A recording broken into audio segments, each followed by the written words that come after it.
Hey everyone, it's JS Adventuring here. Just want to do a little video about my absolute worst experience with hiking. And I think this one, it's a bit of a cautionary tale, especially for bigger hikers out there, just to really be careful.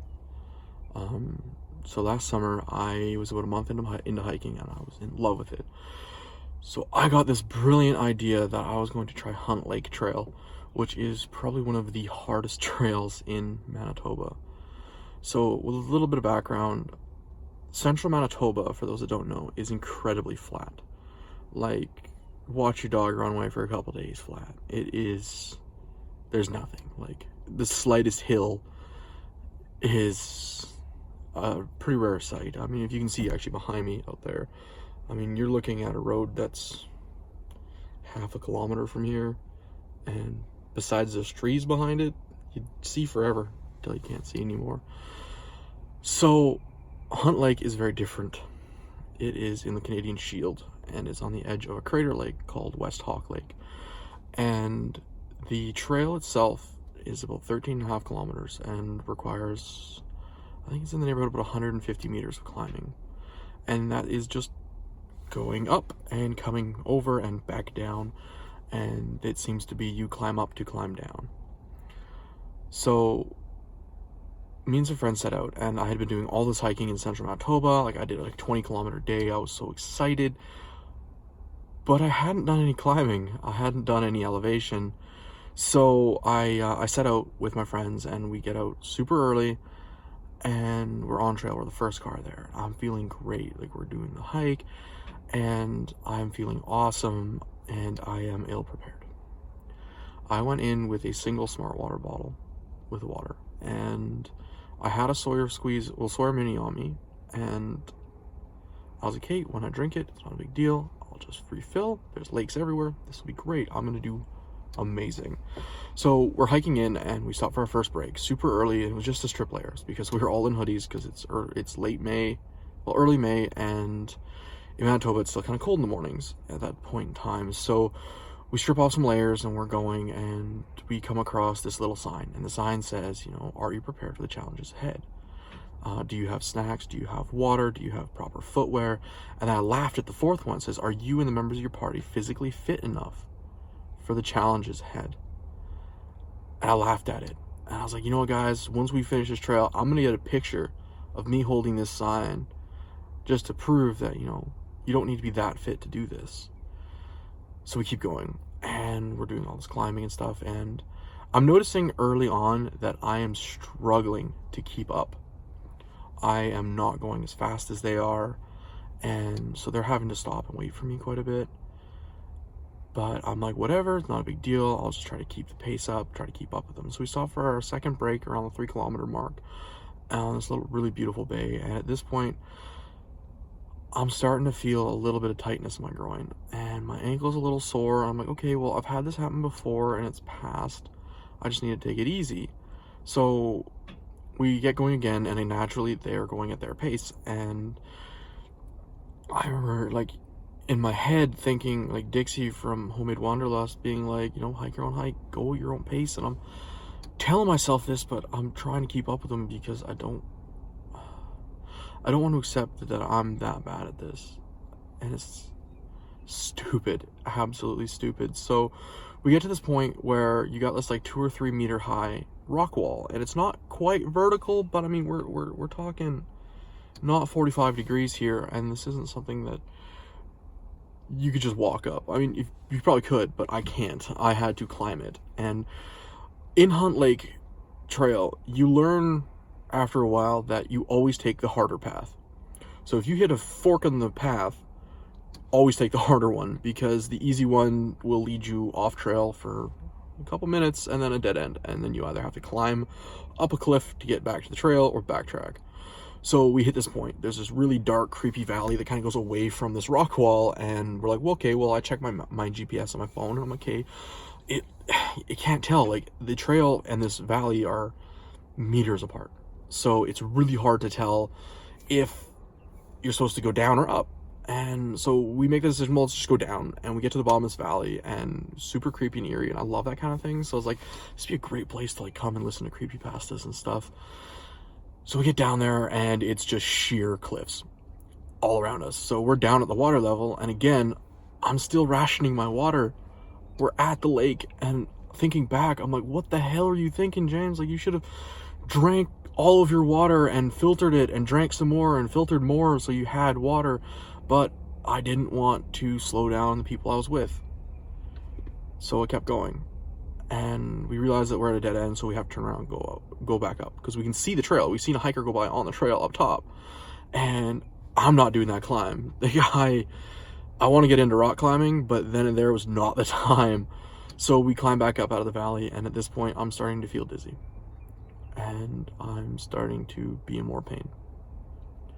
So we climb this wall and we keep going. We get to this little beach, and I was gonna ask the people I was with, hey, you know, maybe can we take a break? That'd be great. Like, and they're like, yeah, let's keep going. Like, we feel great. And I was like, okay, yeah, we feel great. And we keep going, and after a little while, they start checking on me because I'm falling farther and farther behind. I'm like, you know, it's just tired. You know, it's hard. Just keep going. Like, it won't be a big deal. So we keep going, and again, I get down right next to the water, and I don't do anything about it. I continued rationing my water. So eventually, we're on this little bay, and the bay is near the end. We are, according to some other people that we ran into, we're like 20 minutes away. I just sit down. At this point, I am dizzy. I feel like I'm going to pass out.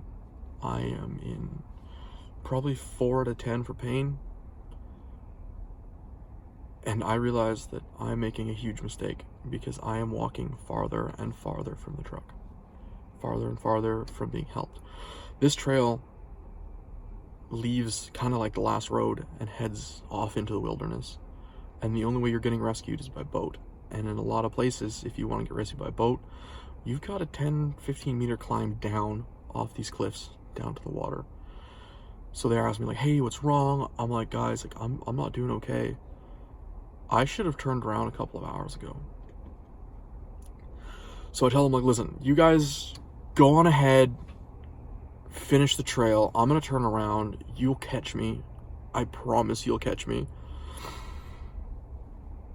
So they're like, no, we'll go with you. Like, we'll all turn around together. We're staying as a group. And it meant a lot. But at the same time, I felt like I was really ruining their experience. So we turn around and start heading back. We have 6 kilometers to get to the car. And around 60 meters of climbing, like bouldering over these ridges that never end, and both sides of my groin are in excruciating pain. I finished the last of my water, and at this point, like, they realize that I'm out of water, so they start giving me water, like, and trying to really help. And I kept telling them, like, guys, just go on ahead, like, just get back, I'll give you the keys, just get back to the truck, you can go to town. Like, go run around, do your thing, I'll call you when I'm done. Like, because as much as they were being super helpful, I was still trying everything I could to keep up with them. So we keep going, and we eventually get to a point where we're back at the water, and I refill my water, I filter it with my Sawyer, and I fill everybody's water, and I chug a bunch, and at this point, but it's too late. It's too late for that. I should have been hydrating the entire time, not just at the end when I'm in pain. So when we set out, originally our pace was around 20 minutes a kilometer, which is pretty good for the terrain. It's slow going because, you know, you gotta be watching your feet. There's a lot of roots, a lot of trip hazards. And I mean, at this point, we're in like the last 4 kilometers, and my moving speed at this point is 45 minutes a kilometer. To even lift my feet more than a couple of inches off the ground, I am using my hands, grabbing my pant leg and pulling up. And I'm starting to feel absolutely hopeless. And I'm starting to feel like I'm going to die on this trail, and I've made a huge mistake. And what the hell was I thinking? And kept trying to convince the group, just go, just leave. Like, I will catch up. And I start kind of having that internal dialogue. Well, maybe I'm going to have to spend the night here. Maybe I'm not going to get out because I know there's a couple really nasty climbs coming up, and I don't know if I can do them. I am struggling so bad to do even just uphill walking, never mind climbing. So they keep like cheering me on, they keep trying to take my bag, and I'm just being stupid and stubborn, and I'm just like, nope, I got this, I got this, I got this. Because I just didn't want to admit defeat. And I keep going. So we eventually were kind of on the home stretch, and it's all downhill, and I feel relieved, but I feel broken. I feel like that could have went a lot worse than it did, really fast. I learned that day to really pay attention to my body, to really go at my own pace. You know, like for all the bigger hikers out there, don't try to keep up with the fit people. I mean, I seen a t-shirt for sale on Facebook that was perfect. It's the sloth hiking team. We'll get there when we get there. Because I could have really, really hurt myself that day trying to keep up with people that were in far better shape than I am. And, you know, like, I hope one day to get to their level. I hope one day to be in shape. I hope that one day I can do all kinds of mountain climbing. But that isn't right now. And it's very important to stay hydrated. Don't let yourself get dehydrated. And I've since gotten like a Camelback that I keep in my bag, so that makes it a lot easier. But it took me 2 weeks to be able to walk normally again. It took me 3 days to be able to go upstairs that I wasn't going to be beaten by a 90-year-old. And it scares me that my stubbornness to kind of accept my circumstances put me in such danger. But I also learned that sheer willpower and encouragement from friends can definitely take you very far. Since then, I went back actually a few months later, and I beat it. I did the trail. I completed it. I got to the cabin at the end. I went for a swim, had lunch, and hiked right back out again. And I felt amazing. I did the whole trail. It was the first time ever. In amongst here, like I'll put up a picture. On the way out, they said, "Hey, do you want to stop and get that picture with the sign?" I picked up the sign, and at this point, like, I'm so defeated and whatnot. But I'm happy to say I went back and did it. I completed it. And I'm going to complete it again this summer, and this summer I'll get video. I'll get video of the whole trail. It's so beautiful. But I just want to talk about, you know, like the biggest thing is just don't try to keep up with other people. Try, and that goes for everybody. I mean, you don't have to be like a bigger person either. You just go at your own pace. It's not a race. You're not trying to impress anybody. Because I could have gotten I could have had a far worse turnout than I did. And it's just not worth it.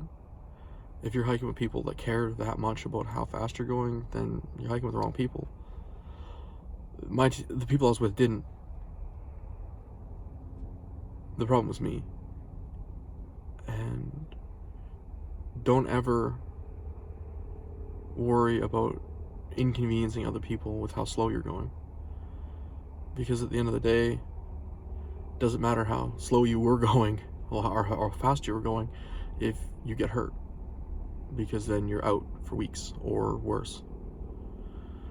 So probably not gonna do much content like this where it's kind of story time, but I just kind of wanted to share it.